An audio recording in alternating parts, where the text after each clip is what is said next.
set this all up. Oh, I am on the screen. All right. So I add you. Boom. Excellent. Window capture. In the meantime, how are you? I'm surviving. It's been a long few weeks. I'm trying to get some work stuff going and just a lot of shit. Otherwise, good. Yeah. Kids are happy and healthy. Wife's happy and healthy. I'm happy. Well, I'm You're healthy. Oh, yeah. happy? How about yourself? It's I've been a been. long few weeks. Oh, It's been a long few weeks. How are you doing? I've been doing a lot of different things. I'm trying to finally get the article to a place where anybody will agree to publish it about the kids. Yes, yes, yes. I've even interviewed a 15-year-old when in Ukraine. Jesus. Yeah, a rescued 15-year-old from unoccupied territory. He wants to talk to everybody because his mom is still kidnapped in captivity, and he wants everyone to tell his story so that maybe she'll be exchanged as like a prisoner. Her story is very, very specific. Oh, this stuff is just breaks my goddamn heart. Yeah. Fuck. My kid's old enough. Not my daughter. My son's old enough now where it's for a while. He was too young to really tell really what was going on. It was just like, well, some people are being mean to other people. Like when he's 3, what are you gonna say? Yeah. But now he's 7, and it's like he knows what war is. He knows what he knows where things are on a map, and it's like, yeah, well, here's how this works. And it's like, Yeah. this It's is kind of. complex, nightmarish shit. And It's so, how kind much do you of. share? It's kind of Fuck. surreal when something happens long enough that you witness people going from knowing totally nothing and growing up with the events and learning about them as they experience them in real life, in real time. Yeah, I had a friend who out of the Middle East, and he grew up in the 80s. I mean, I'm dating myself, but he grew up in the 80s, which we'll say was tumultuous in the Middle East. Yeah. And his stories were fascinating because he didn't, like, he remembered things, but he remembered them in like a very childlike, I don't want to say dispossessed way. Mm-hmm. And then because he and his family got out when he was 12, so like early 90s, Yeah. and it was just very interesting because his parents did everything they could to keep him out of things and not having to deal with it. Yeah. But he knew stuff was wrong, and like family members were dead, and it was just it's really surreal to hear those stories. Oh, it's so Yeah. depressing.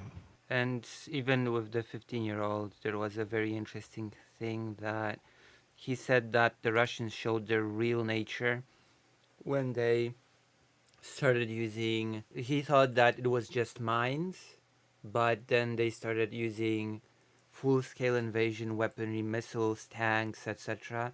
And it sort of made me realize that this 15-year-old grew up in a situation that was always war.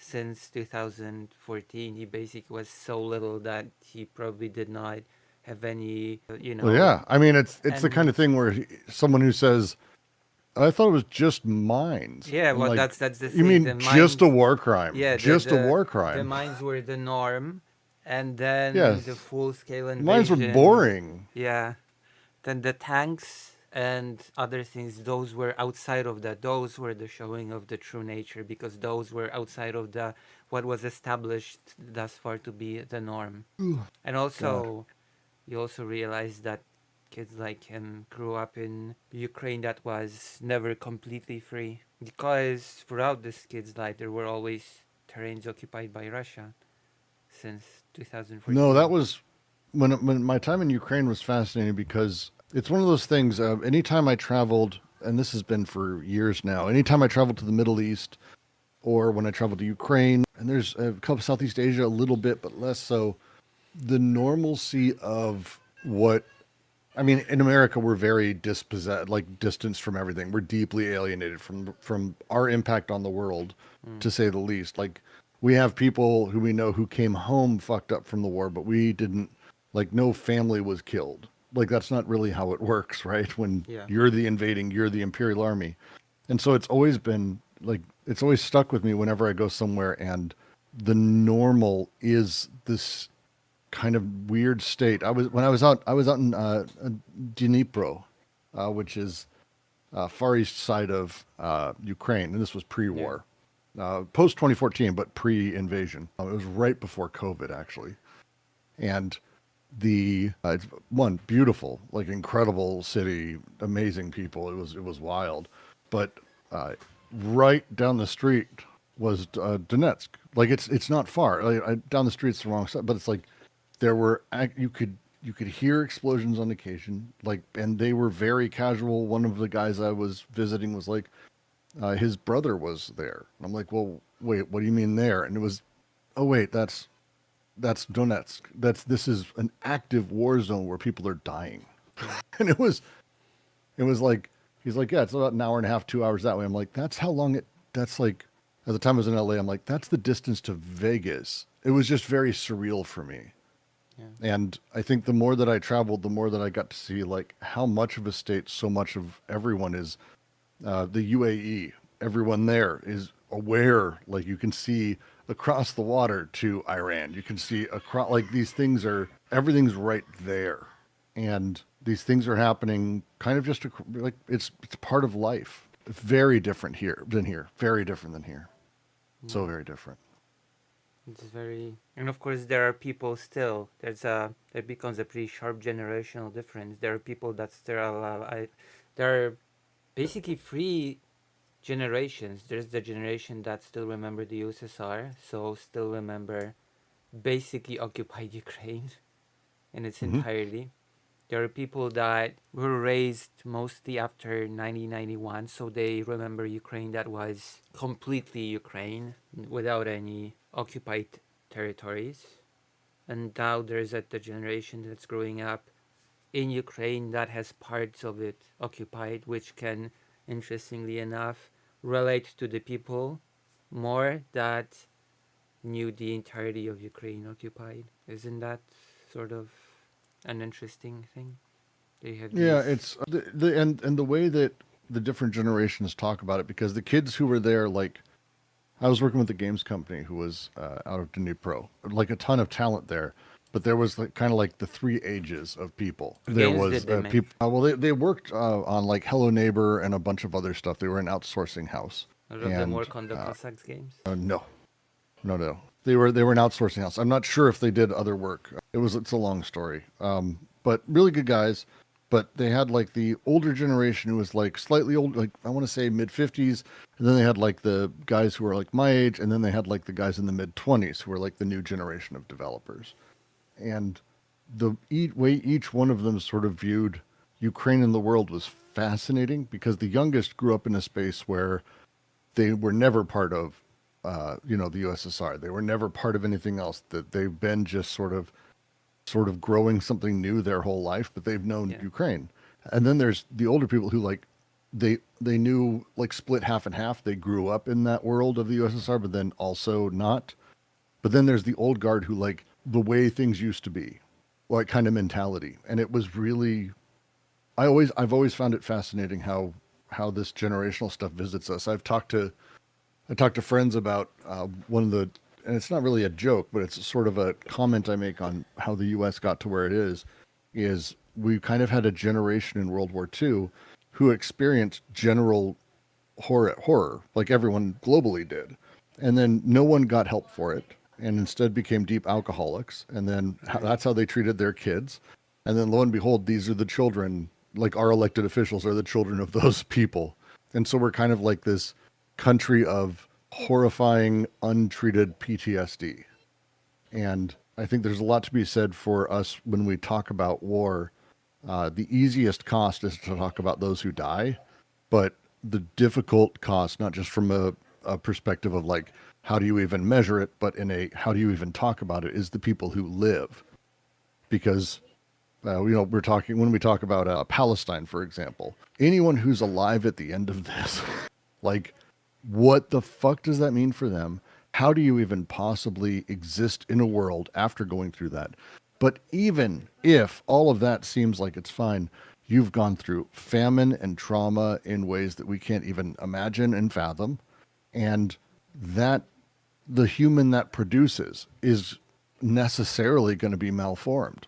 Like there's only so much that can happen. And And it's a worry I have when we talk about all of these wars that the U.S. put on the Middle East. We've got basically all of Iraq and Afghanistan. Every man over the age of 45, we kind of just murdered or bombed or blew up. So this next generation of politicians is coming in.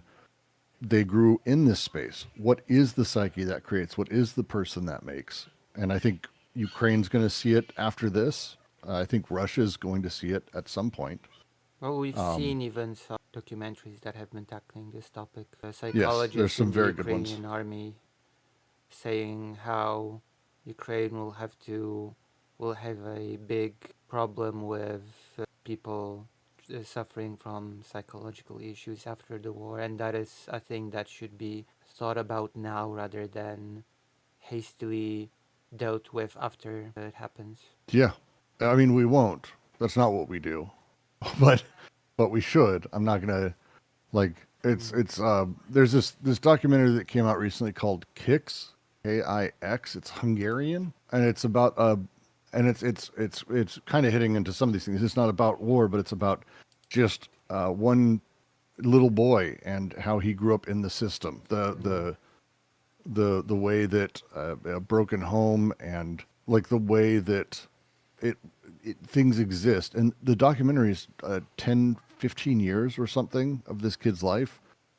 And I think it's very telling when we talk about like how, again, these things come about, how they survive, how we talk about them, how any of this works. It's absolutely worthwhile to have that sort of, Yeah. I don't know, mental space. Yeah, when the emotions of fighting for survival come to an end and you have to deal with the all the emotions of what happened. Yeah. Yeah. And also for many people that's also an aspect that's not being discussed because depending of the aftermath of what happens, this can be easier or this can be far far worse. For example, depending on what sort of peace can be achieved in Ukraine, there are many people that keep living in the hopes that one day they will be liberated. And what happens when they just get abandoned, when they learn all those years that you've been waiting were for nothing? You're just part of Russia now. You'll be endlessly occupied. That's your life now forever. Yeah. And you're seeing, I think, one of the things I like to look at when it comes to media in general is I tend to think the media that's produced by a culture is representative not of like that culture's values. I don't really look at it that way, but instead there's things that are coming out in it that are part of the culture. And over the last decade, the end times concept or the end of the world or what it means to be the last person alive or the end of everything, it's clear that generally it's something we're grappling with, and there's a lot of different versions of it. And I just watched a Macedonian film called Beyond the Wasteland that I think will stick with me for a while that really touched into these things as well. The film overall is fine, but I really liked sort of how it really did focus on how kids might behave in a space like that. Yeah. And it's, again, I'm hoping to get a few more interviews. I've yeah. managed to interview one young person that was rescued. I've actually think I've made a good impression on the organization overall. Because the press lady that writes me said that she's heard good things about me Well, from if you need help with refining or editing or any of that stuff, I've got experience. Happy to help. editing, as in written pieces, or Yeah, or whatever you've got. Yeah, yeah. You'd like to take a look at what I've written? always happy to critique and help and see Oh, because okay. it's I'll send it. I'll have to translate it from Polish, but I'll send it. or it's just send it in Polish and I'll figure it out. Yeah? Really? Yeah. Alrighty. Well, it's there's Alrighty. translation software, and you'll be able to tell me if it's terrible. But Alrighty. I'll send it then. Nice. it's just easy. Don't have to It's spend a lot of time on it. yeah. I've been working on a few articles that I want to publish, and it's been a specific time when I on the way to one of the interviews with a refugee, a lady that had to run away from the Kherson region that's occupied. I got a phone call from my mom saying, "Oh, that friend, the childhood friend of yours, you've known since you were 5. She's dead." Sorry to hear. Yeah, it's like so I came into the interview with a mindset. Karasu says here, nice to see you two talking. Oh, hey, Karasu. Yeah, Karasu has been talking to me lately, on the voice. I am. Don't know if I've ever actually heard Karasu's voice outside of that. Actually, Yeah, because Karasu's, doesn't do that. yeah, You've been graced by Karasu's voice's presence. it's true. All right, so off to because it is depressing. Board games. Yeah, tabletop RPGs. Yeah, there we Usually, go. Get into something that's less depressing. yeah, I mean, Um, sort of, kind of, because it leads into a topic that sort of is depressing to me. okay, let's do it. And that is the fact that, and you can see it everywhere. You can see it in politics. You can see it in war, in fact. You can see it in almost every aspect of life now. This invocation of the ever omnipresent wokeness, of this never definable, never tangible, never really this amorphic thing that can be anything that you wish it to be, anything you don't like will become wokeness, and it's destructive to whatever sacred value that you hold, basically. I basically, anytime I hear someone do it, I kind of presume that they're a 90s kid who are trying to use a word other than the F word because it tends to be used pretty much interchangeably with that kind of sentiment. Well, that's woke tends to mean caring, pathetic, sad, loser, nerd, like this, like there's that insult and that push behind it. Because again, the core idea of wokeness is one of those things that I mean originated in black communities, minority communities, in order to sort of speak truth to power, to Right. be awake, Like to the wake up. first the first time I heard the word woke was from some people that describe it as being that most people usually walk through their life on autopilot, asleep, so to speak, not Hmm. aware of what's going on around them, not really aware of anything besides the narrow autopilot life that they lead. Yep. And that being woke is awakening, so to speak, to the wider world around them, I guess. That's the Yeah, it's. description. I mean, it's the right's most anger. Their anger is really focused on the fact that they can't like co-opt the word, because they did that with the red pill, which was the Matrix's version of being able to step beyond the simulation and stories and narratives that are given to us, Right. which is the modernist take, and to move into that of the simulacra, the post-structural, whatever it is, and that thing they were able to co-opt, and they did very well with it. By the way. Yeah. They've co-opted that extremely well. But that was literally about waking up. Yeah. Like being woke is taking the red pill to be woke. It's the woke pill. Yeah. And they can't co-opt wokeness because it bled so fast on the progressive, the leftist, the whatever agendas, because it happened to like explode most around BLM and Black Well, Lives that's Matter and because if you're like, this sounds condescending, but usually when you're completely anti-progressive, then it's a pretty strong indication that you sort of are asleep in a way. You are living with yeah. those And horse-like well, and blinders. that's why they're angry because they can't co-opt the term. It's such a fucking good like, what are you not woke? What are you fucking still asleep? It's such a very simplistic, basic thing that they have to turn it into this thing that people are scared to say of themselves. Right. And it's one of those. I've always being called a leftist. Oh, you're a leftist. The Republicans do this all the time because they run and their existence and their resentment is built on a shame mechanism. Yeah. So they spend their time. Rush Limbaugh. I grew up with Rush Limbaugh teaching us about the liberal elite and the feminazis, and this thing that they did where they basically turned liberal into a dirty word. And I'm not saying I want to be liberal. Again, lefties fucking have started to do this too because it's a very easy thing to do. Yeah. But the shame thing is where a lot of these people begin their work. And so it's about shaming what you're woke. And then I tend to go, yeah, so what? It's if you just don't give a shit, they don't really know what to do about it. Because again, they're trying to shame it because they can't co-opt it. Yeah. And that's the way it works. And there's a lot of the ways that it sips into things like war. When Putin said that he wants to fight Western degeneracy, that basically the invasion. At one point, he said that trans people are responsible for the invasion because he needed to save Ukraine from the transness.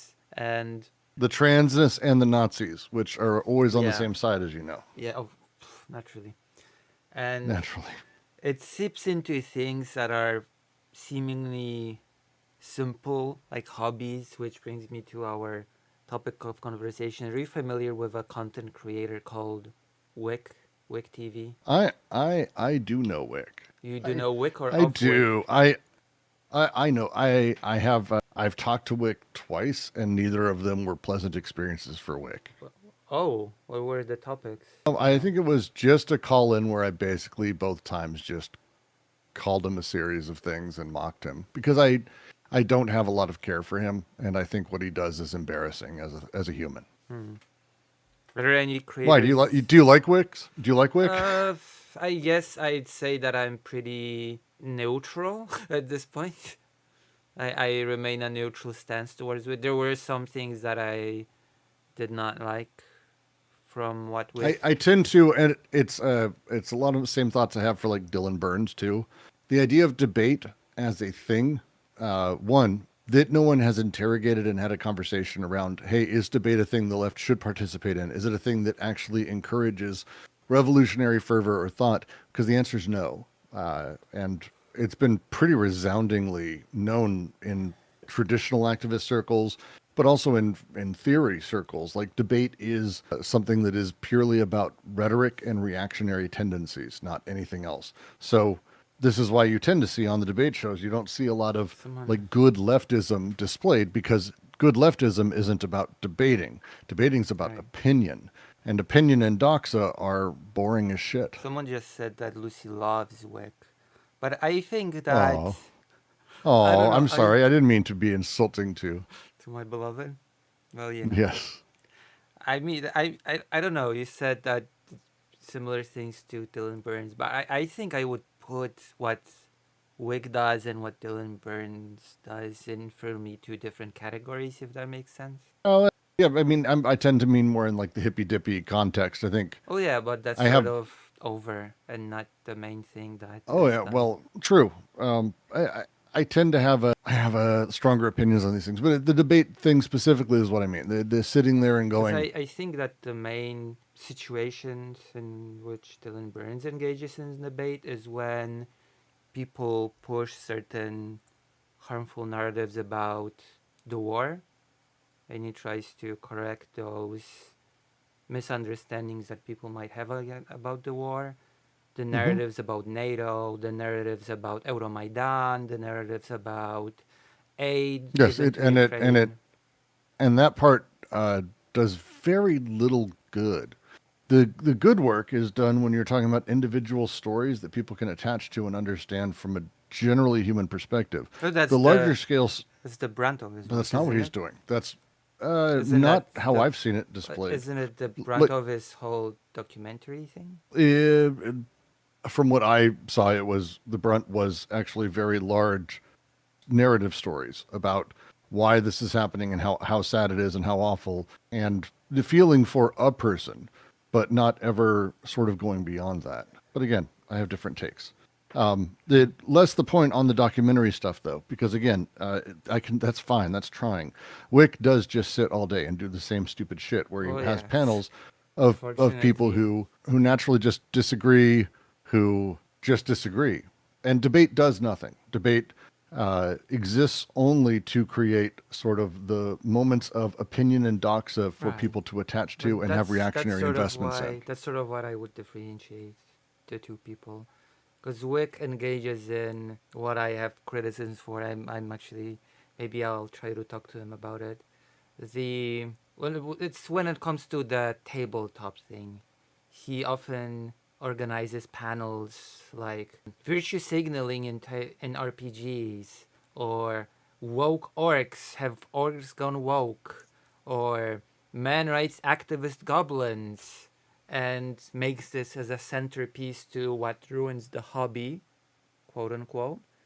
and ignores glaring actual problems in the hobby, like the company that creates Dungeons and Dragons starting a very real cooperation with gambling companies, potentially introducing very real gambling mechanics into its systems, Mm-hmm. and combines this with a push for digitalization of the hobby where you have a very big room to actual real But abusive there's a reason he doesn't do that. You know why, right?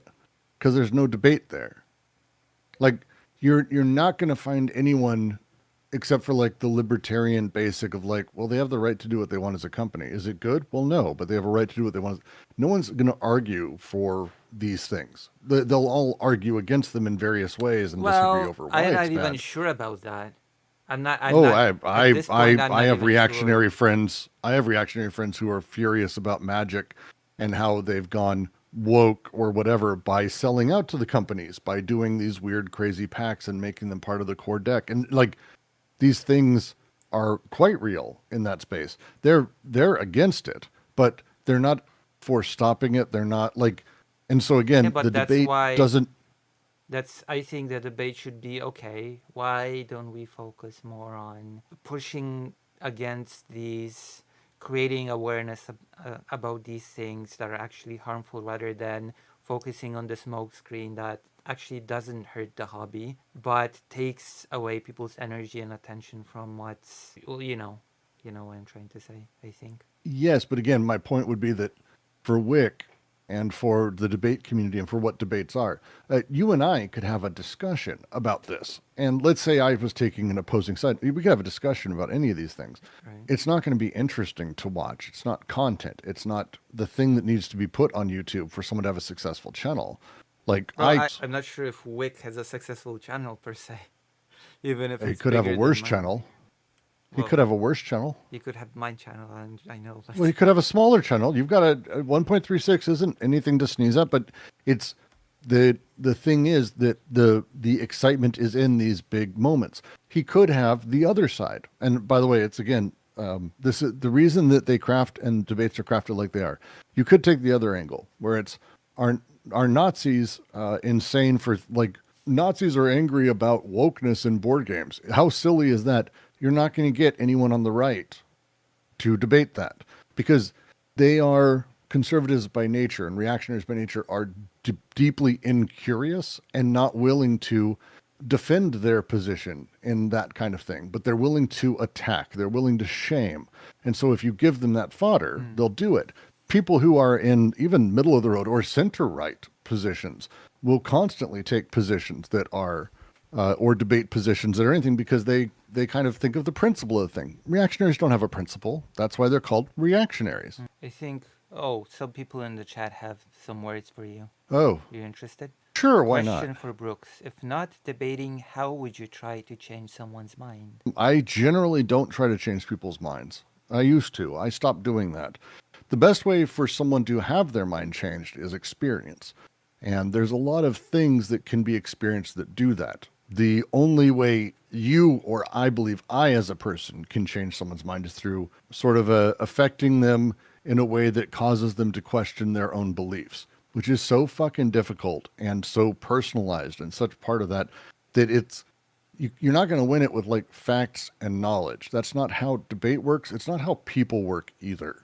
We like to pretend that we're deeply rational and that, oh, if someone just shows me something else, but that's just not the case. No, The it has to interpretation, touch us on an emotional level. yeah, interpretation is what matters. Facts, even if you get everyone to agree on the same facts, interpretation becomes so deeply fucking important to that that that is so nuanced and emotionally charged and complicated. You're just not going to do that. If they're already open to it, it kind of doesn't matter what you say as long as you keep them moving on that track. But I don't believe in changing people's minds, not like that. I think some people might think they're not open to something, but once they're open, because discussing something, you said that people's minds can be changed through experience, but discussing a topic in itself is a type of experience, isn't it?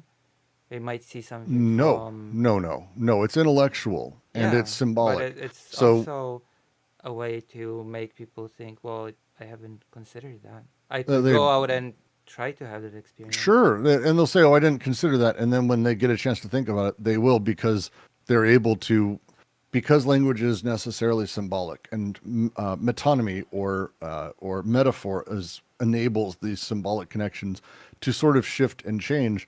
You're never really going to change their mind. You're going to slightly Yeah. shift maybe how they define something, but they're not going to go, "Well, that's actually a very valid point. My worldview is shattered." That's not how people work. Mm-hmm. It is on television, but it's just not in real life. It's true. Although I don't know. I think discussion can lead to people shifting their perspectives. Well, it's you can, in my experience, discussion and rationally trying to talk with someone is like the least effective thing. Well, The discussions are not always shaming works rational. extremely well. You'd be shocked at how much peer pressure works incredibly well to change people's opinions. But then the biggest thing is, it's a term I take from Deleuze, is a counteractualizing, where you say something so absurd or you push them into a corner so insane that it simply isn't possible for them to do anything but start stating a different position. Swift, for example, with A Modest Proposal, is a fantastic example of this, where he's like, "Hey, we need to do something about poverty. No one wants to do anything." And he goes, "Well, I have a solution. Why don't we have the poor have lots more children and have them eat them?" If you haven't read A Modest Proposal, I highly suggest it, because then they're having to defend a point where it's like, well, we don't want them eating their own children. Why not? You don't care about them; they die on the streets.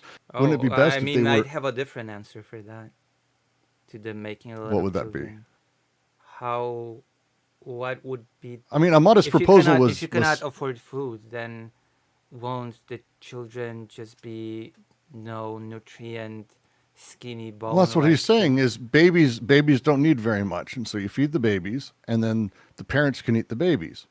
And it was intended to be satire. Like, again, if you haven't read A Modest Proposal, go read it. It's actually fantastic. It had to do with the famine at the time, Irish famine, and it was about, hey, are you guys? This is how you treat the poor, and taking something to such an extreme degree that they're basically forced to defend a genuinely abhorrent position Right, tends to work pretty nicely. But at minimum, in reality, it mostly shuts them down, doesn't push them.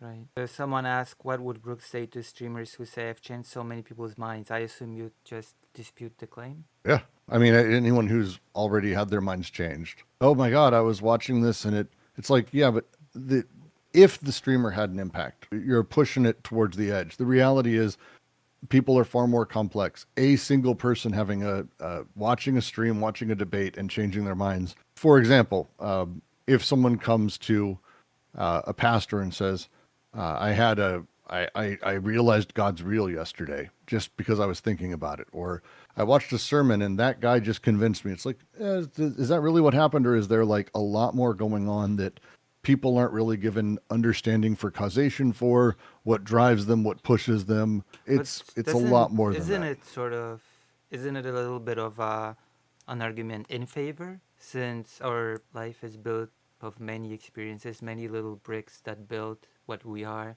and you could say that this debate or that book, this sermon, this lecture is one of those little bricks that helped me to Oh, become I who I would, am. I mean, sure. And then I'd say at the same time, how many people does it actually harden their beliefs and make sure they never change, which is the vast majority, if anyone exists who's I changed. mean And that's again, true, I'm not but even sure that those that can people be said of exist. any type of experience ever, no? It can either No, change you in one direction or the other. You can see no, you can no, see no, a very child, different. you can see a child die, and you can decide that I'm gonna dedicate my life to not allowing children to die, or you can see a child die and say I'm gonna dedicate my life to revenge against those who let that child die. Yes. And what makes you make that choice? Well, experiencing the child dying. No. Experiencing the child dying makes you make a choice, not Yeah. the choice. The choice is made by everything that precedes that Well, experience. yeah, but that child dying is one of those experiences. Is one of the things that forms. I mean, it would be the traumatic cleave in the world that gives you room in order to make a choice or right? to Like perceive that it's you're making one. like But there's a everything that big came before it is what there's determines which direction you take. yeah, That's my but point. that this thing becomes one of those things that came before it, before the next thing that happens. Like the whole thing is made out of those things that happen. I think the number of people who see a child dying or hear about children being killed and say, oh my God, we must do something, and ultimately never do anything is far, far, far, far, far, far, far outweighs people who were changed to do something positive. The Well, yeah, idea of course, that but what I'm trying to say is that so we should be every killing children. every experience matters from Right, but who that's we what I'm are. saying. So then we should start killing children because obviously that's a formative thing for people. We should start murdering children on stream. Why? Well, because if it's going to make people make shifts and change and try to make the world a better place, shouldn't we kill children? But You just said that's what that's not causes some exactly people. It's a big experience that does it. that's not exactly what I was trying to say with this. I was trying to Well, say but I that mean, it seems like that's the direction. So if we no, get to no, the the point where, direction is that every single experience affects us in some way. So even that sure, debate or stream or whatever will affect it. It won't leave us completely right, but again, desensitized to what's happening.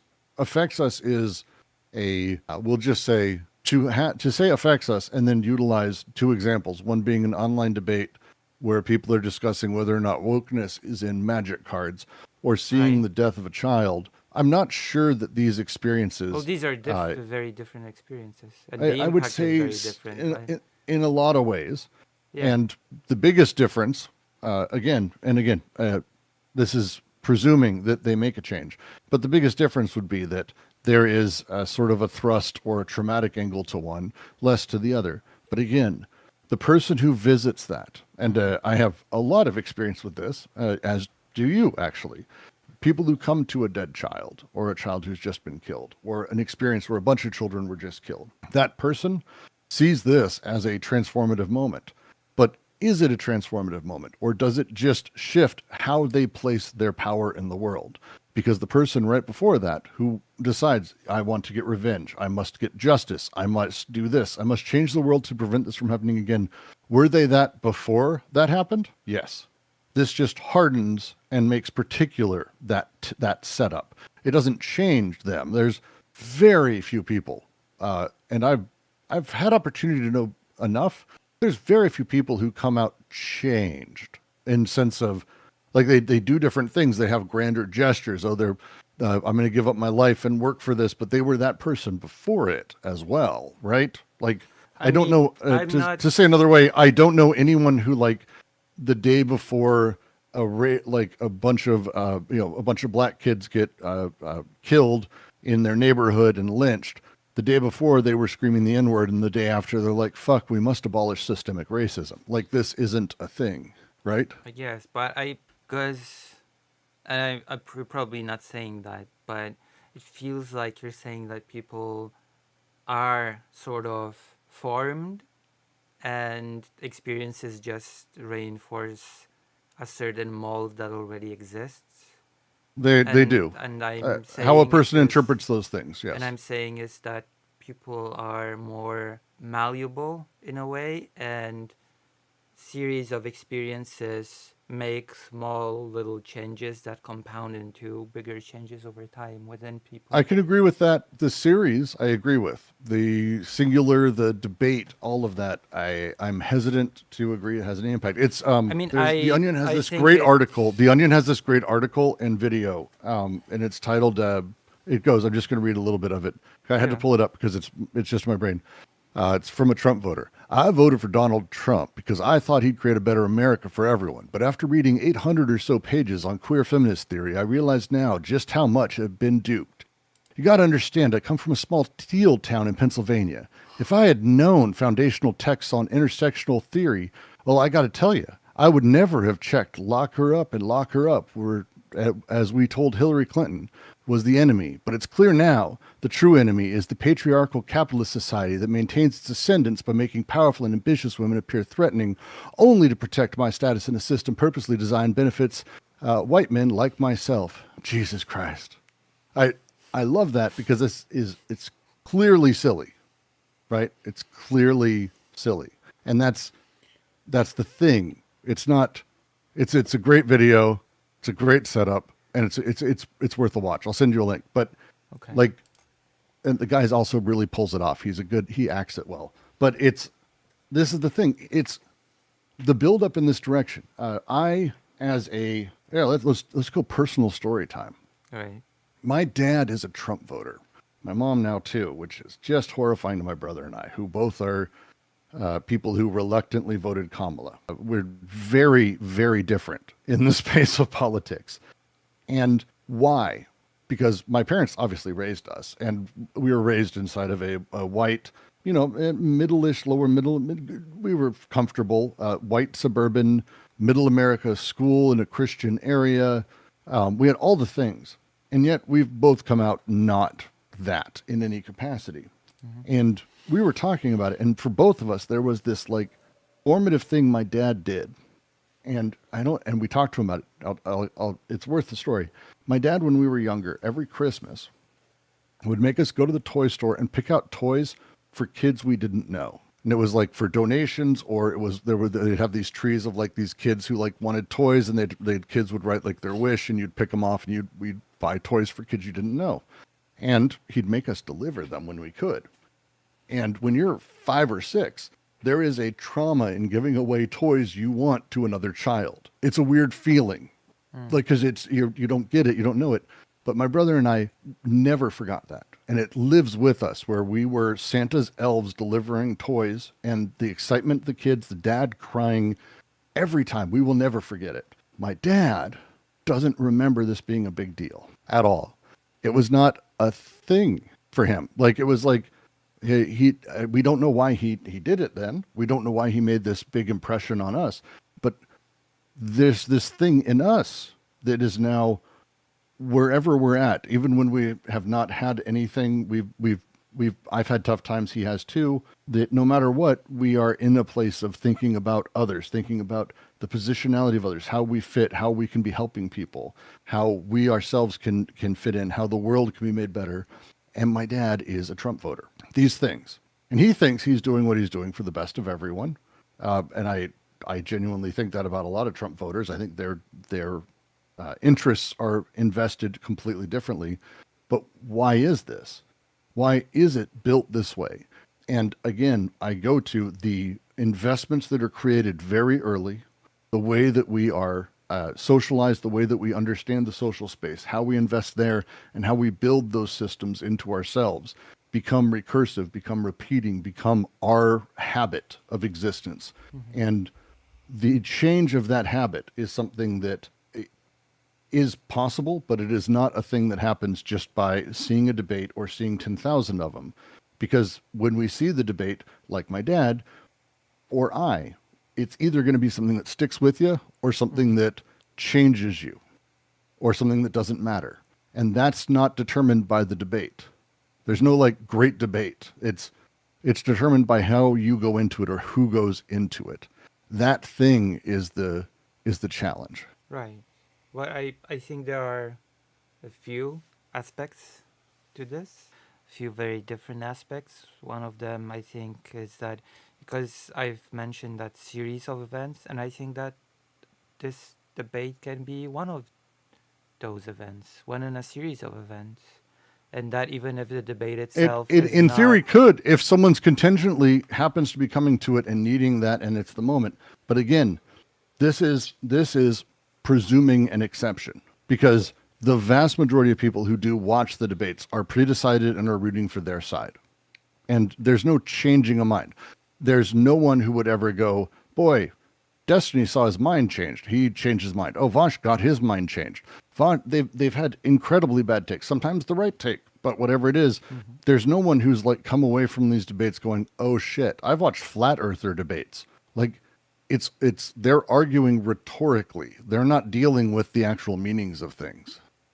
Well, I think it also depends on the topics, right? I think that there's value in, like I've mentioned those discussion debates about regarding war in Ukraine, right? When I think, especially for an American audience, often people just don't know about certain things on a purely factual level. They don't know the history of the region. They don't really know about these countries. And sometimes they end up hearing certain things for the very first time in their life during those even debates. In this year, this happened during Euromaidan, which led to this politician deciding to crack down on protests, and that led to people uprising, and that led to this and that event, and that led to Russia invading. And I'm pretty sure that there's not a small amount of people that will look at that and say, I've never heard of these events before. No? Say it again for me. Well, basically, the TLDR would be when discussing certain topics, there can be an educational value to it. In other words, I would I be feel like very. many people I get from what you're saying, the US just and I think don't have the knowledge about certain things, about different parts of the world. You said it yourself. Like people from the US are pretty isolated from things, or pretty uh, treated as something that is far away, and they say, well, why should we give money to Ukraine? And then they will hear, well, there are certain obligations that the United States have taken upon itself as a country at this and that point. And I feel like if we are to be the most powerful country as we are, then we should treat those obligations seriously. And I feel like many people are not made to think about these things on the daily, and I feel like hearing about these things can be valuable. right, but at the same time, the kind of person who would say that is not going to be swayed by any argument. They don't understand how money works at that point, right? Like the we can't keep sending this money to Ukraine. Why not? Well, we need to be taking care of things at home. We can do both. Right, What? but Like also they don't like understand what is that the thing they're asking? Ukraine is not even sent money. Well, yes, I know. And that's I think my point is like they don't understand any of this shit. And in order to get to that point, to explain one international politics, let alone the history between countries, let alone like there is a base level, very simple version of this, which is Russia invaded, and we are supporting a country from being completely taken over. Yeah. That's it. And if you go beyond that, and there has to be rationalization, I don't see a conversation. I've never seen one be successful. At that level, if they're like, oh fuck, Russia invaded, I thought the U.S. forced them into it. You've already lost them, because at this point you're no longer, again, you're debating with their emotions. You're not debating with the facts on the ground. This isn't. Yeah, but I feel like you can make even. I think you can speak to people's emotions. I believe that. I believe it's possible. Karasu's saying that your argument is a bit that the online debate format does educate, that it is at least informative as well. I don't know if I agree with that. I'd have to see examples of this. I have not seen examples of this. I've watched people scream over each other about how having black superheroes is good or bad, and neither answer is right. So it's I don't know. I don't the debate thing I don't get. I don't and I say this as someone who like I did debate in high school. I'm a decent person when it comes to rhetoric, but I tend to find that debates are like definitionally manipulative rhetorical shows for an audience of dimwits.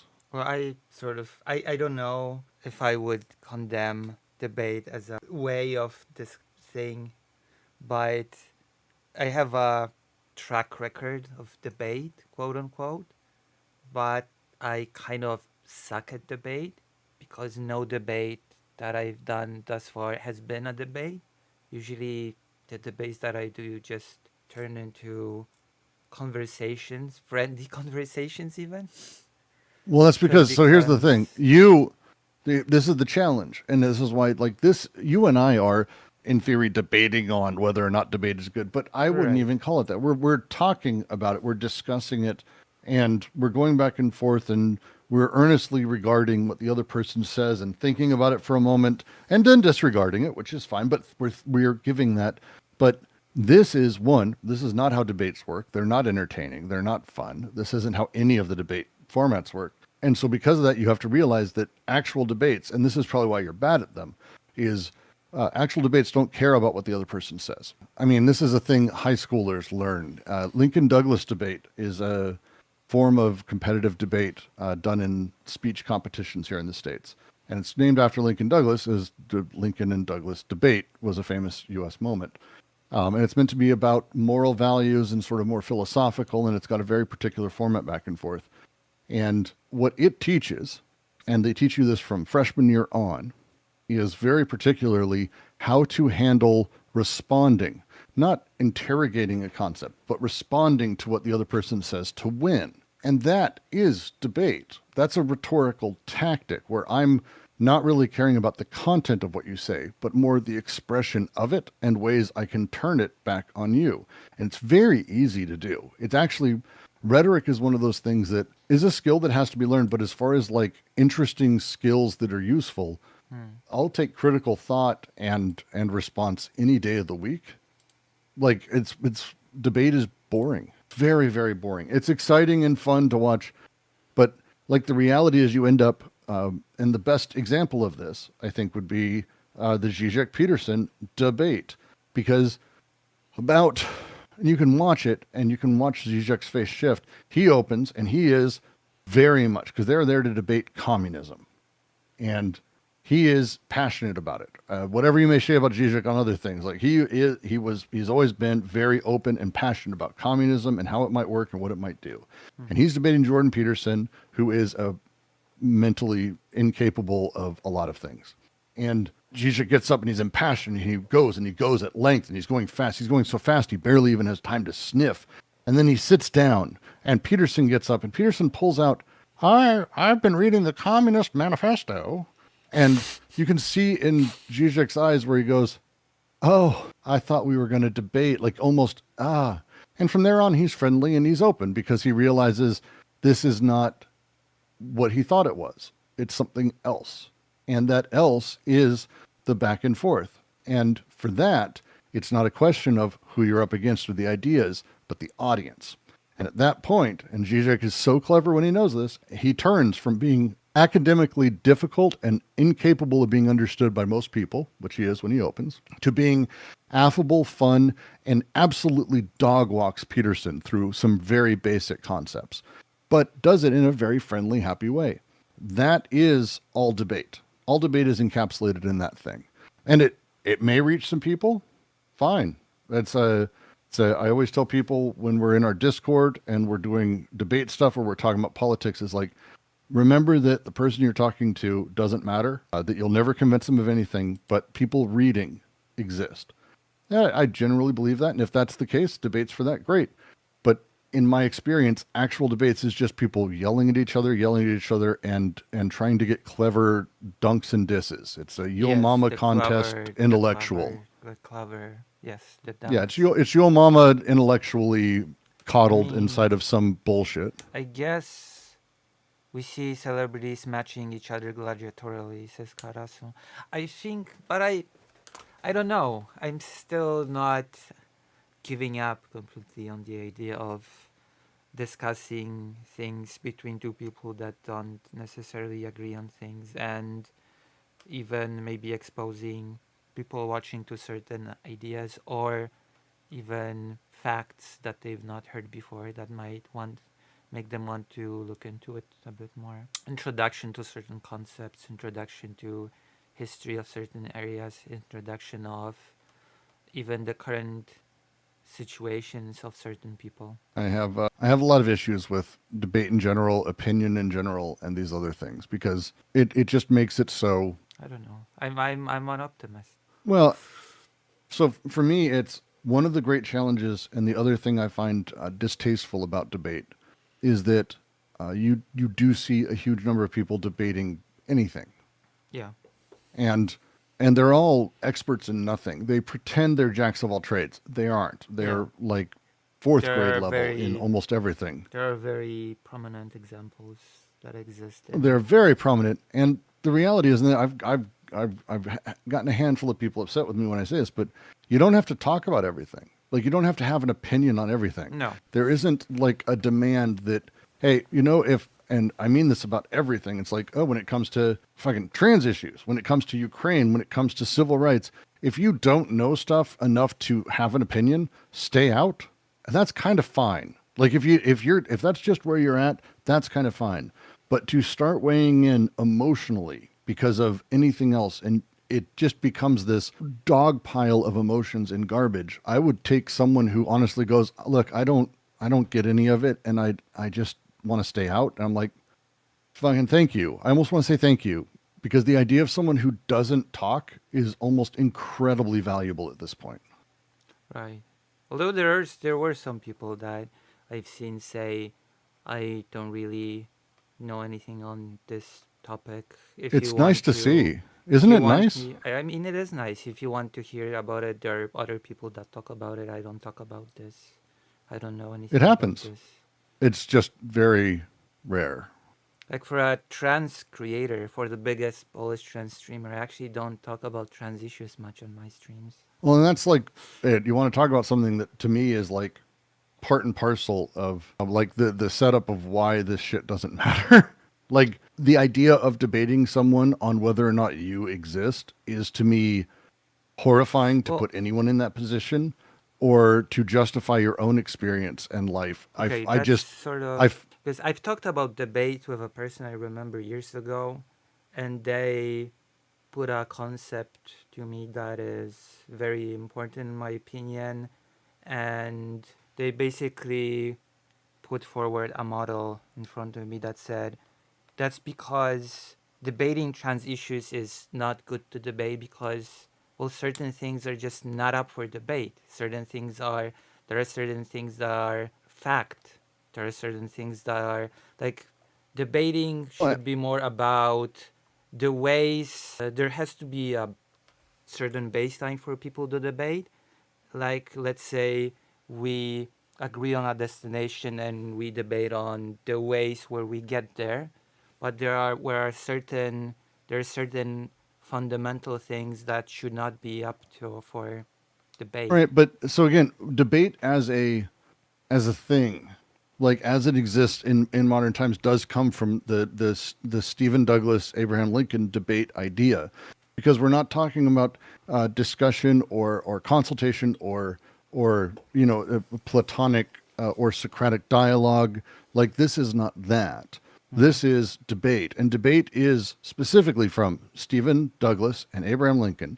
They were competing Senate candidates, and they sat and they just went, "Hey, we should because we're in leadership.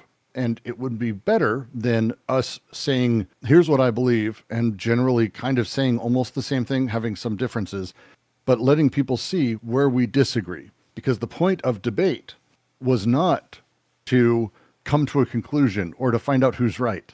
Right. It was instead, who am I going to vote for? And if I watch these two guys go at it, I will be able to know because of how they argue and how they fight over things the person I more agree with. That was the idea of debate. It has nothing to do with convincing a person. Right. Like Stephen Douglas was an avowed fucking pro-slavery asshole. Like this was not a debate on whether or not slavery should exist. It was, but it was not a debate on whether it should exist. It was a debate on whether or not people should vote for it to not exist. And that Right. thing is naturally performative. To pretend that it's anything else is and to pretend that it's about changing minds, which it's not. It was again political in nature and intended to get people to the polls, to excite them, to drive them forward. So again, there's not a lot of history of debate actually doing much. Right. There's a handful of Maybe. people. Sorry, go ahead. Ah, no, sorry. I just thought that maybe the stance that I'm taking is because I sort of kind of see debate as a concept as something that we're doing right now, basically. Oh no, no, no. This is much This more is of like basically how a I dialogue, kind a of. discussion. Yeah, this is not a debate. A debate is very clearly statement, response, statement, response, statement, response, back and forth, beating up on ideas. And again, it's a rhetorical performative thing. That's the Lincoln Douglas debate is rhetorical performance. Right. It's like a stage play. I, You s- and I are not intended to have our minds changed. You and right. I are intended to perform better. That's it. I sort of would like to see it more of as more of an explorative thing. Well, If then that that makes would be sense. discussion. Yeah, that's why most of my discussions. Yeah. Well, and when you do that, and it's I spent this last week, like 4 days in a row, I think, going over really bad Deleuze, and these two reactionary fucks read some anti-Oedipus, and I mean, I'm not even sure they really read it, but they basically read it badly, really badly, and they said like, this book's just purely against us. It hates us. It hates what we believe in. Blah blah blah. But here's the thing: the reality is, if they were intellectually curious, they would have read it and gone, "Wait, why is it the Democrats are like this?" Because ostensibly their worldview is that they're for freedom and the Democrats are there to enslave everyone and be fascist. Right. This is how they talk. This is how their side talks. This is how they even talk directly during this thing. I've just been told that I So bait and switch. Bait and switch Lucy. She lures you into a debate but really wants the discussion. I appreciate this kind of bait and switch. But I think I've had only one debate that was more debate like with a person from India that argued that the draft is slavery and therefore Ukraine should not be receiving aid, and that Ukraine is sexist against men. But it was because it was very negatively Ukraine is debating. sexist against men? Yeah, because it I drafts mean, only I've been men. there. That's not sex. Okay, So man, people don't understand. People don't understand how this shit works, do they? yes, and Like it's really like that's the bonus. Like I felt I'm a big dude. The positive side, like the idea of masculinity, is that I'm a big tough person who will defend and fight, and that isn't that it comes with like no negatives. right, Like everyone gets fucked by toxic masculinity, even the masculine. Like right, everyone gets fucked. Ah, god damn it, people. but it was a debate in the very negative sense because we would stumble into situations where the person would ask, "So do you think that it's not good that only men are drafted and not women, for example, into the army?" Right? And I stopped for a few moments to think about it, and the person said, "Ha, do you see how much you took to answer? Do you see how Yep, that makes you that's what I dishonest? mean. Thinking about it. How do you see how dishonest you are? You're a bad faith actor." I'm Well, it's like, the same wait, thing as when people I'm shit on you I'm for looking stuff up on Wikipedia during debates. That's my favorite one, I'm is when bad. they're like, "Oh, you have to go to Wikipedia. You don't just know everything." I'm And it's like, I'm bad faith because I think before I speak. but again, this is, and to respond to the handful of people in chat who are still saying, I believe people can change their minds. I'm not saying no one can ever change their minds. You just need to start looking at studies at how absolutely Right. difficult it is for people to change their Crystal. minds. Like, intensely difficult. People will believe something, and if you give them incontrovertible evidence that they are wrong, they will extend their belief structure to create a new fact or new scaffolding that will hold it back up. People do not change their minds. It takes Well, excessive trauma, work, other things. There's a lot of other shit that goes into I it. will for sure I Extraordinary. will for sure say one thing.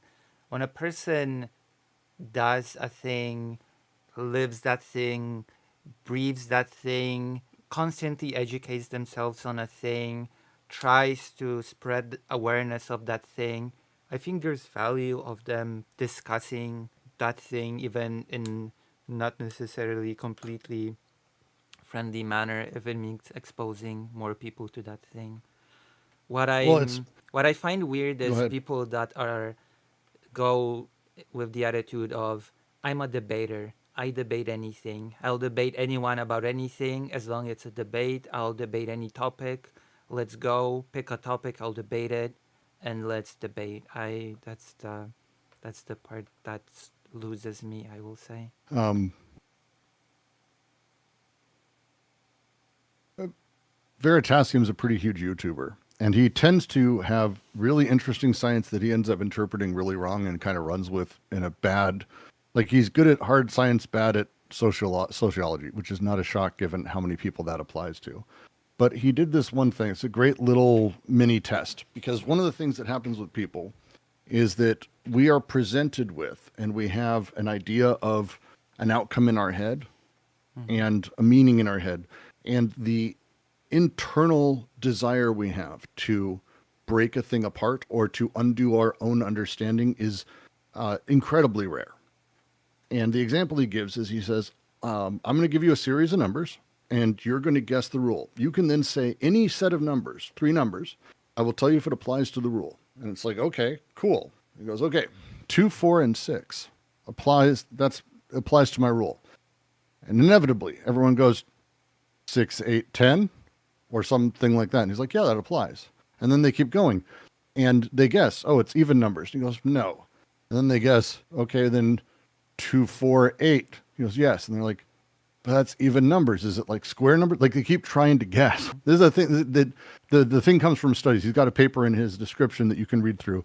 It's a big study they did where they basically did this with people, and almost nobody did the thing, which is give numbers that actually invalidate their own hypothesis. So when they think, well, it has to be even, but let me see, 1, 2, 3. Yeah, that applies. That's it. It invalidates my hypothesis. Oh, wait. Then 3, 2, 1. That does not. Whoa, that doesn't apply? Then you start to be able to do it. Testing and seeing the negative of what one believes in order to test it is incredibly difficult. It takes excessive amounts of time and sort of expertise in knowing how to do that. But even doing it when you need to or on an emotional level on a moment is almost unheard of. So having people and assuming people are going to do this in a debate about any of these subjects, or that they're going to see an online video and have anything more than that happen, I think is asking too much of people. Right. But Cognitive bias is a real thing. It's difficult. It's like no matter the medium, no matter Oh no, it's always difficult no matter the medium. Yeah, no matter 100%. Mode of communication. 100%. But in an online debate when you're anonymized, there's like zero chance of it. There's a wonderful paper I've got somewhere on the nature of auxiliary hypotheses, it's called, which is, COVID's made up. A lot of people are dying.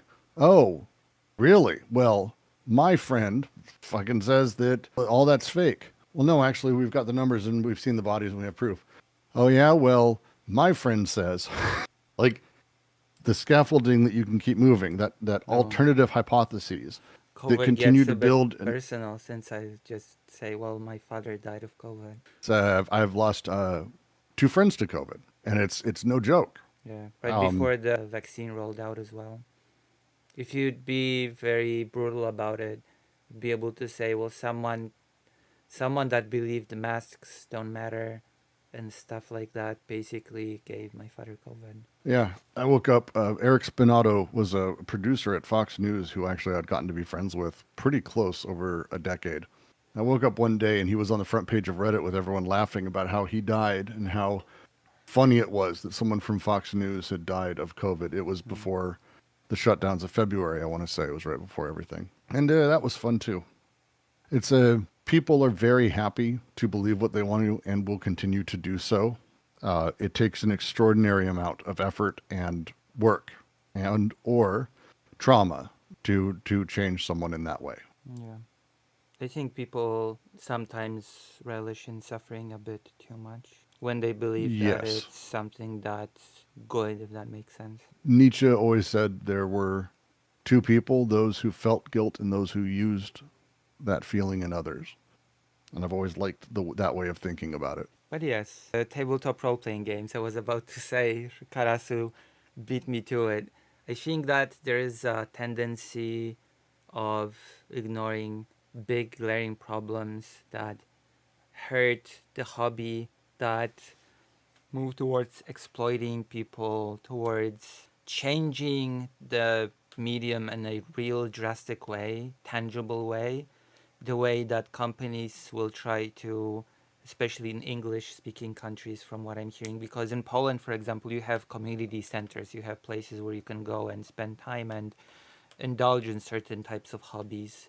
But from what I'm hearing in English-speaking countries, those spaces that you don't need investment to spend time in and, for example, play tabletop are controlled by the companies that produce those tabletop systems, and they're being shut down, they're being limited, increasingly rare to find. And that's combined with the gambling problem that I've mentioned before and digitalization of the space, which would force people into those gambling mechanics that or Well, probably and you end up in a inevitably. place Yeah. you end up in a place where the actual licensing of these games ends up becoming far more lucrative than the games themselves, which inverts how the business model can work. Because, Yeah.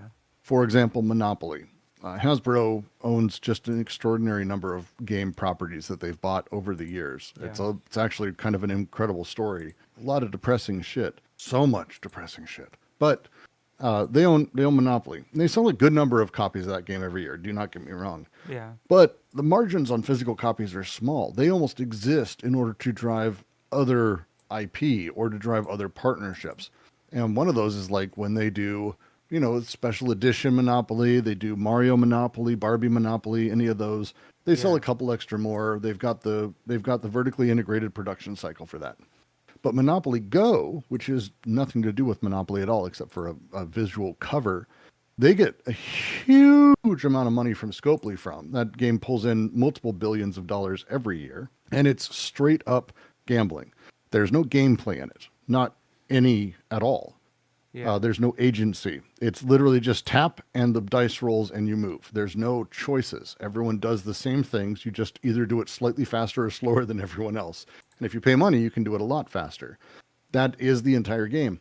And so what happens is Hasbro, and if you read their bottom line, you'll see this kind of across the board. Hasbro does okay, but with these other ancillary sort of digital outlets, they do very well, which gives them capitalization in order to buy other companies, to buy other game developers, or to buy shelf space, which is what Yeah. they have to do.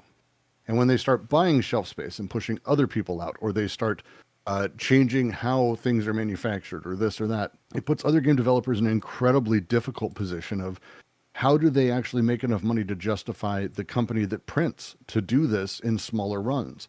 I have a By the wonderful way, game. Yeah, go for it. would you mind if Karasu joined us at some point? I do not care. I only have like another 30 minutes. I Oh. already lied and I went way over, but Yeah. I can go. I'll go a little bit longer. I'm going to be streaming later tonight. I don't want to burn myself out. All right. Let's see. Karasu, would you like to join in the conversation? I can make a call. I'm interested in what he says now. He's in a flow. All right. You're in a flow. Are you still on the flow? I am. All right. Let's continue then. Oh, So you wanted okay. to show. Yeah. So here are some really, really great games. If you haven't heard of them, I highly recommend them. So this first one, this is called. My camera is not going to really show the cover very nicely. It's not. It's a beautiful piece. It's called Dialect. It's a game about how languages exist and how languages die. And you literally build via card pack. You build a language with people with you, and That you sounds do it like a sitting game there. for me. That sounds like a game created for me. Yes, it very much is, and it's an extraordinary title. This was made. This was printed by a single little group, Thorny Games, which I believe this is their only game, and they have all of their fun little rules. It's a beautiful book. They really spend a lot of time on it, and it's very interesting. Another really one wanna that I get it think now. it's interesting, but it is niche. It's not the kind of thing I think I could pull out with random people. Yeah, but I'm a So big they fan. so when you make 100% for you. It's one of the reasons I brought it out. But it is niche. So the number of copies they're going to make and how much they're going to make per copy is going to be limited. They're not going to print 100,000 copies of this game. They won't sell 10,000 copies of the game because Yeah. there's only a handful of people. Like if I hadn't mentioned it to you, you'd never know of it. So that's how that works. Yeah. I also can't bring it out with friends, so it's not like it's going to get word of mouth like Arcs or I am any of happy the you other did, games that though. I have. Well, as an example of a game that is absolutely brilliant, though, that I can bring out with anyone, Alice is missing. Alice is missing. Nice artwork. This is a really weird game. It's not that weird, but it's unexpected. It is a in-person role-playing game that's silent. Oh. And it's everyone trades your phone numbers, and everyone texts each other. The entire game takes place inside of your texts. Like those that, like that game of telephone? No, No? their job is to figure out what happened to Alice. Yeah. It is a detective game only through text, and you kind of have a person who's like, it's meant to be played once. It's easy. It's tiny. It's simple. It goes really, really nice. This could go absolutely huge. Now, how do you print one of these? Well, this is a bitch of a game to print. You have the guide, you have the box, smaller, you have larger size format cards that are all color. This costs a decent amount to print. Yeah. It's a decent amount. I want to say it was I think it cost me $25. I want to say something like that. And that was on shelf new. That money, cost of goods minus cost of goods, COGS minus retail cut minus anything else that you need in that, shipping and all that other stuff, and you're left with $7 for a $25 board game. Yeah. That is how many copies do you have to sell in order to make money to do that? Back in the day, once upon a time, you could do this and you'd sell it. You'd drive door to door, you'd sell it, you'd get it print out, you'd do cheap versions. People don't buy cheap versions anymore. They don't do It any also of these sort things of had anymore. those magazines which would feature certain games, certain types of There was catalogs. curation. Yep, it's and you're going to where I'm going. So there used to be curation. There used to be a handful of tastemakers. We don't have any of that anymore. I know we have Shut Up, Sit Down. We have a bunch of YouTube channels. I've got a whole bunch that I really enjoy. They're great, but there are an infinite number of board games to go play, and on top of that, they have to put out in order to print and make money off any of them. They do what everyone else does, which is a portfolio, because you only want one to succeed. All that matters is that one succeeds. You could have 10 failures, but if that 11th hits, you're set. If the 11th is a Catan or a Final Girl or Arcs or fucking name it, then the rest don't matter. And you get to just go wild. And this setup puts developers and game makers in a really fucked up position of, I need to be able to survive. How do I make money? How do I do this? But on the other side of video games, you have anytime someone starts poking their head up and they become like even as big as like an Asmodee or anything like that, they are bought by a bigger company. And the moment that happens, then efficiencies, vertical integrations, and all those other things crush all of this into a very, very tiny section of here is what we are capable of, make it work. And you have to, because now they're talking about much more money for you to compromise even more. And it's a vice grip that slowly, slowly squeezes people until they collapse. This setup is what creates the situation we're in, where we have these everything pushing into Magic the Gathering, everything pushing into these big giant projects, and everything being part of these 5 or 6 same games over and over and over. It's incredibly frustrating. It's incredibly frustrating. Yeah, there's, I guess, because we were talking about games now, tabletop games, board games, and well, unlike video games, for the most part, which either you can play just alone if you have the right equipment, or now online if you have those means. Board games, and to a certain degree, tabletop games require a physical space and for people to coordinate time to meet in those physical spaces. And as Mm-hmm. far as I understand, which I've hinted at a little bit, those physical spaces where people can meet without paying in somehow are becoming rarer and rarer, not as available anymore. They're fairly common here. What you tend to see that they're taken up by is, and it's kind of you have to go during off areas.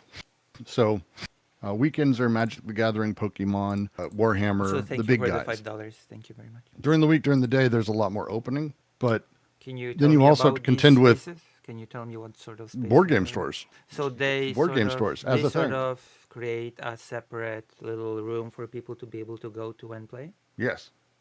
Okay, that's been my experience in Poland. That there are comic book stores or other dedicated stores that lend a room to people to use for events, activities, not really even necessarily related to what they do as a store. I know of a comic book store It's that, pretty related. So for us, it's game shops are still the same kind of thing that they were when I was a kid.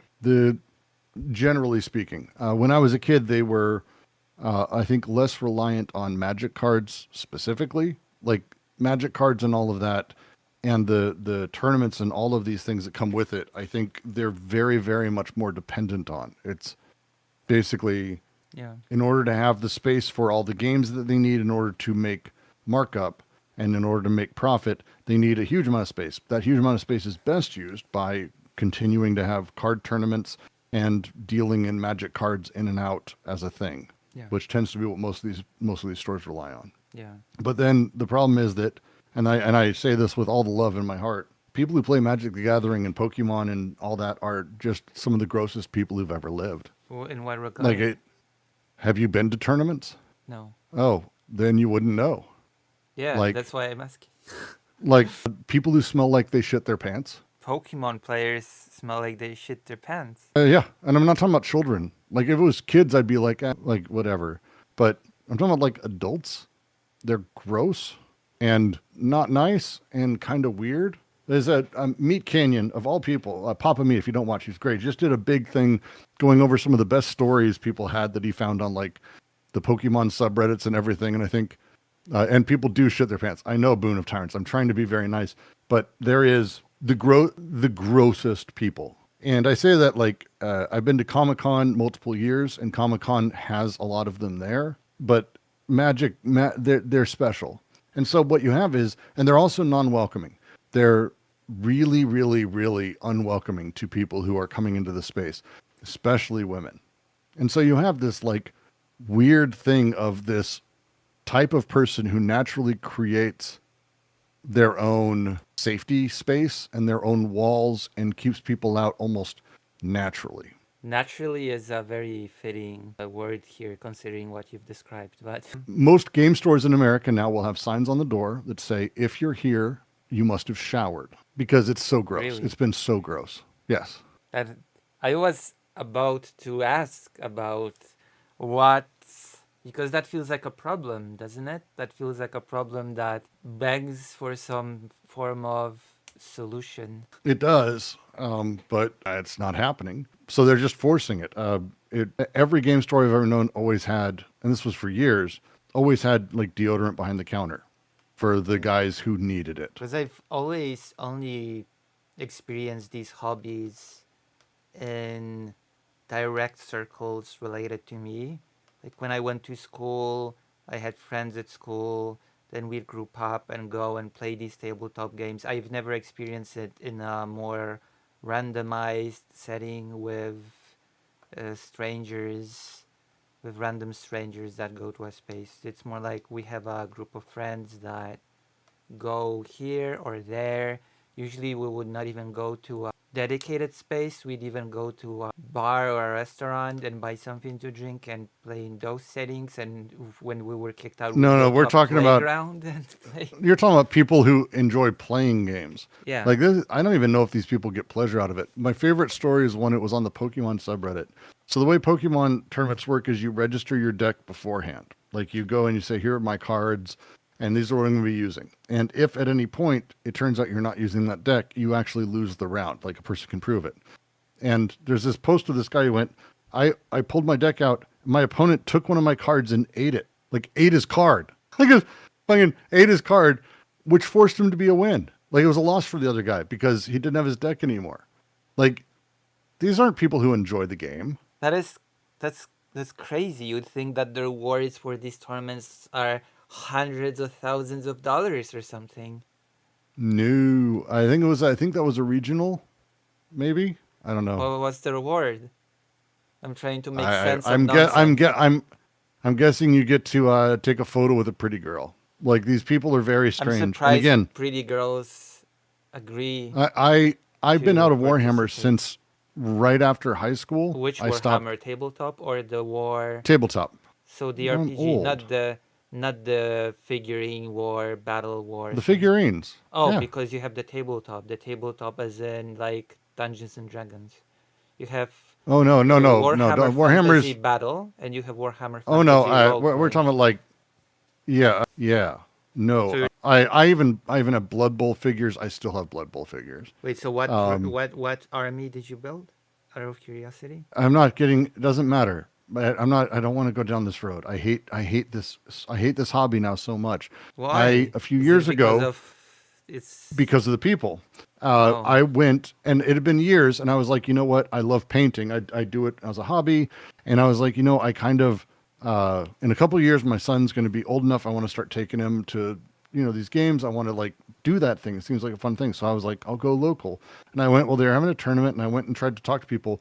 Not only did no one talk to me, like people got upset that I approached them, and it was the weirdest antisocial shit.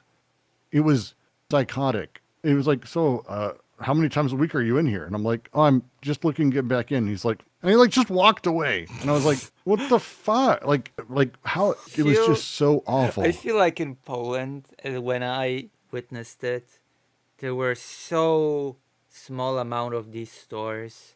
The whole scene was so small that I feel like people were a bit more appreciative of anyone that wanted to do it at all. So it created this friendly atmosphere out of necessity almost, if that makes sense. It I don't know. I think I used to like spend, it's been years, and I just have stopped caring about like meeting friends anymore. Mm-hmm. But I used to like really try to break it down, because I remember when it was like, mid 90s, and anyone was wanting to get into any game, and you were only so excited that someone else gave a fuck about what you were talking about, that you couldn't help but like be excited. It's this was my experience, and it was my Right. experience with everyone who was into these things. Like, you want to learn about you want to learn about Warhammer? Oh my god, thank you. Like, it's this, it was so, but it's the opposite now. It's just the worst. It's the Yeah. worst. I don't know. I'm still kind of. I like the idea. I just feel like it's pretty expensive, you know? Warhammer Fantasy Battle. It's quite the expensive hobby, isn't it? Me at least. It's incredibly expensive. Well, Warhammer is intensely expensive. Magic, less so. Magic is fascinating now. It can be, but it's different. Warhammer is incredibly expensive, and it's worse because orcs. I'd get through my time painting and building and like and doing weird stuff, and then I'd be like, at some point, bored of a set, and I get another one, and then it became this like, I don't know. I enjoyed making them, and I I mean, feel I enjoyed like it more than playing, those. I really. feel like those armies can be pretty nice set pieces. Does that make sense? To display, not Yeah. even to use them. They, if you arrange them the right way and if they're well Well, no, it's painted, they I can now. really look impressive on your table.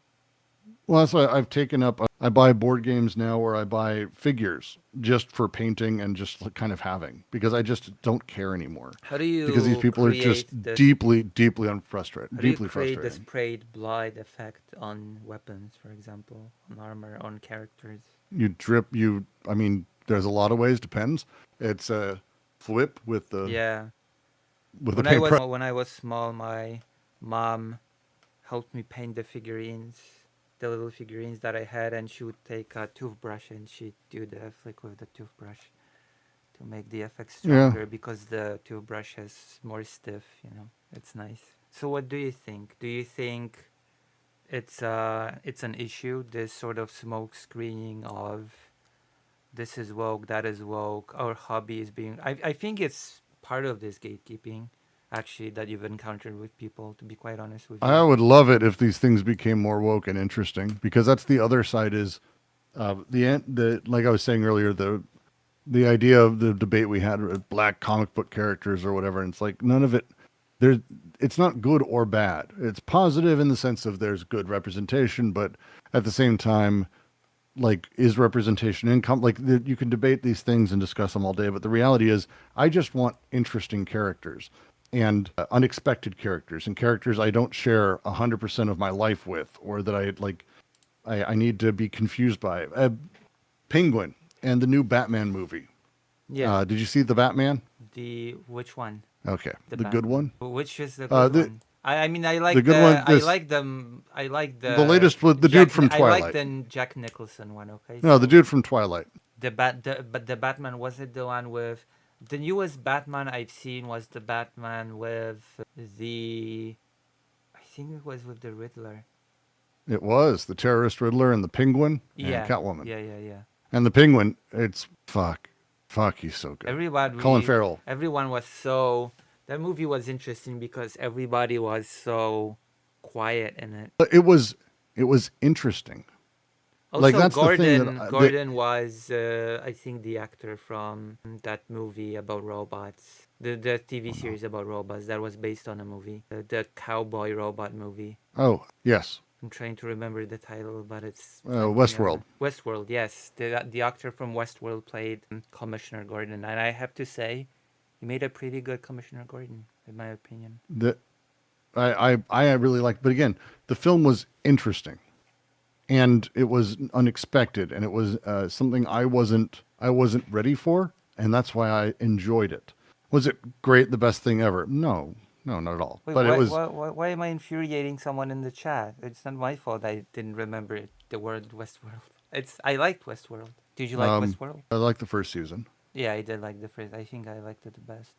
I think the further Um, it went, the more of the whole concept it's sort it of was great lost. for a season, and then they started to forget what the whole point was. Yeah. But anyway, so my point more is a lot of people really, really were like that movie's it's Batman who's wrestling with his position in society. That's why I liked it. His position in society, what it means to be who he is, how he exists, what he's set up in, and I again, genuinely, that movie it could have been. I mean, probably given that it was a sort of a critique about hierarchies in society, he necessarily needed to be white, but the the setup for the entire thing was so interesting and different. Give me that. I don't give a shit about anything else. Give me that. And Well, it's the newest that Batman type, movie, I think, today. yeah, I mean, it's only a couple years old. The Right. Penguin TV series that followed on from it, phenomenal as well, Mm. by the way. Oh, Oh, wasn't TV series is isn't that a incredible. spin-off of Gotham? The movie. Oh, I thought it No. was the like The from the Penguin? Gotham. No, it's off of the movie. It's Colin Farrell, Okay. and he's amazing. Like he's unrecognizable as the Penguin, but it's interesting, complex characters that are characters in a real world, and it's not just sort of falling back. But even if we fall back again, James Gunn I think does this better than anyone else in the comic book movie space, Right. where he actually makes interesting, unexpected choices. And those things that are happening, I'm hoping Superman is at least watchable. That would be nice. But that thing that he does even is playing with these tropes and these setups in ways that are sort of inverting what it means to be a superhero or how superheroes work or any of this Right. shit. And it makes it far more interesting. Although sometimes I think that creators think that inverting what it means to be a superhero means, well, what if superheroes were just evil Right. and killed everyone? And yeah, we're deconstructing what it means to be a hero that way. And I feel like it's Well, that's like my not really continuous the. joke Yeah. of like the lesson from the first Iron Man movie on is in order to have a character, a superhero, be cared about, you have to put them in a position where they're in danger. The challenge is that as soon as you actually take any time to think about Green Lantern or Superman or any of these people, you realize they're never in any danger. And the moment it becomes grounded in that, you realize how silly all of this shit is from the ground up. Yeah, And so, unless you take a character, you don't plan 10 different sequels and you decide, you know what? We're gonna take this established character and we're gonna kill him. He's gonna die at the end of this movie, or even near the end of this movie. That, yeah. technically speaking, could happen. Well, Like, it well, happened in a children's cartoon. Are you familiar with the Transformers franchise? I did grow up with Transformers. The first generation. So you must be Hmm. familiar with the first two seasons that introduced so many beloved characters that were unceremoniously killed in the animated movie because the new toy line was moving in and the old toy line was Yep. going out. Had to make room for the old and In a make room for the in a new. way, it did what most movies won't. It put characters sort of, kind of in danger because it killed off the old cast, which I don't think the kid in the cinema would differentiate in their mind. Oh yeah, these characters are new, they're safe, and these are characters are old, so they're gonna die. So from the perspective of a child, everybody Well, was on sort of that, in danger. the example I love to use when it comes to this stuff is actually two movies that do that, and I think do it well. It's the juxtaposition that makes it. It's Suicide Squad movies. Because the first Suicide Squad movie is like an abortion. Like, I don't know how else to put it. It's like one of the worst. It's hilariously stupid bad. But the second Suicide Squad movie is kind of brilliant The in a one lot of ways. with the second one was it with the Peacemaker character that received a spin-off whole series of his own? Yep, which is also brilliant. Yeah, I Also, like the Peacemaker and too. Yeah, I'll fight for it. The Peacemaker series is it like is good. Yeah, genuinely interesting yeah, and well it's done very and funny. hilarious. Yeah, But the Suicide Squad, like, so they went from like, oh, this is about Joker, it's about Harley Quinn, blah blah, all that shit, to like James Gunn who stepped in, and James Gunn comes from trauma. He comes from a very different filmmaking background, like Toxic Avenger trauma. Like he comes from splatter horror, and so for him, he understands like what people attach to and how to make a decent story. Is you need to make relatable characters at the start, and you can, if you do that, you can make Toxic Avenger, and people will root or cheer or hate or whatever.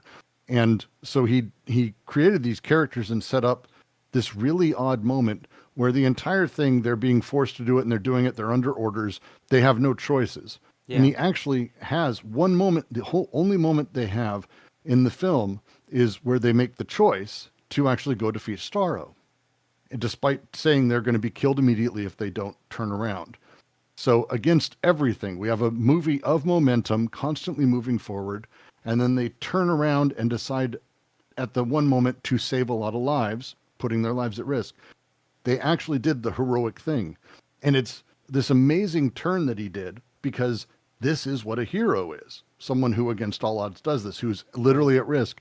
And it's why that moment works so fucking well. Yeah, and it did create that great spin-off series It was. with And again, the I just generally almost everything in like the Suicide Squad scene, every single character is so good. The moments are so well thought through, and it's again James Gunn is a and I master of what he believe the does. the movie starts with killing off a lot of the characters from the first one.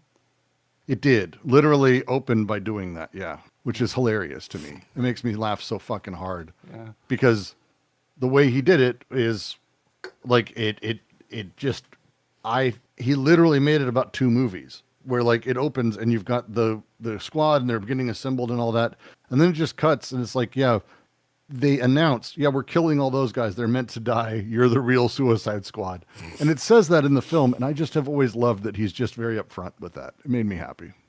yeah. I It's don't know. that's, And Peacemaker has an exceptionally leftist universalist message in it. It's an anti-paternalist film. The entire movie, the entire series, series. Yeah, is about the dangers of paternalism. And again, James Gunn is such a fucking talented writer, and the people he works with are so good that if you think about it, but at no point is it like hitting you over the head. But afterwards, you're like, oh fuck, yeah, his dad, yeah. butterflies. Oh yeah, The guy. Yeah. everything's about paternalism, and it's like it's a critique of paternalism from the There's only ground up. there's one character that I sort of kind of felt bad for through this.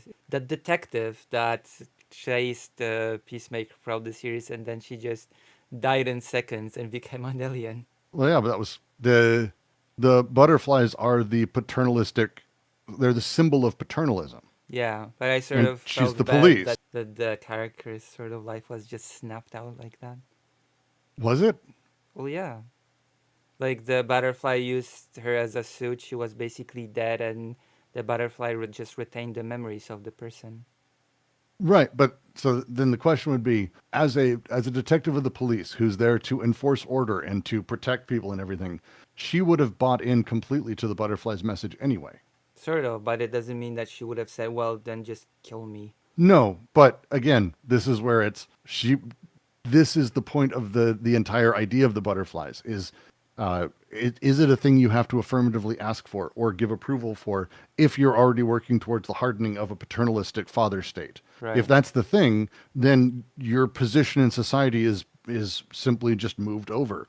It's it's one of the things I really like that they do that entire scene where all the police are taken all at once, Right. and it's pretty incredible actually. I really liked a And lot of then that there's the series fact that the protagonist kills the cow, but still spares the last butterfly sort of as a pet, I guess. because it's for him. It's not about killing anyone.